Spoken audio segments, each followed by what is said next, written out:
John 1, verse 1 and 2 and verse 14. In the beginning was the Word, and the Word was with God, and the Word was God. He was in the beginning with God. John 1, verse 1 and 2. And the Word became flesh, and dwelt among us. And we saw his glory, glory as of the only Son from the Father, full of grace and truth. John 1, verse 14. Breaking it down simply, these verses tell us something amazing. Jesus has always existed. Before anything was created, before the earth, the stars, or even time itself, Jesus was there. He is called the Word because he perfectly expresses who God is.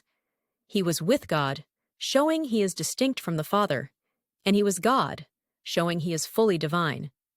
Then, verse 14 tells us something even more incredible. Jesus became human. The eternal God took on flesh and lived among us. He wasn't distant or unreachable. He walked, talked, and experienced life as we do. People saw him, listened to him, and witnessed his divine glory. Jesus wasn't just another teacher. He was the Son of God, overflowing with grace, undeserved kindness, and truth. Absolute reality.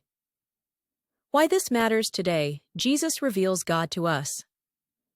Many people wonder, what is God really like? Jesus shows us. He isn't just a concept or a distant force. He is personal, loving, and full of truth. If we want to know God, we need to look at Jesus. God came close to us. We often feel alone or disconnected from God. But these verses remind us that God came to us through Jesus. He understands our struggles, pain, and fears because he lived as one of us. Truth and grace in a confused world today, many struggle with what's true and what's right. Jesus is the source of real truth, and he gives us grace, forgiveness, and new life. In a world full of lies, Jesus is trustworthy.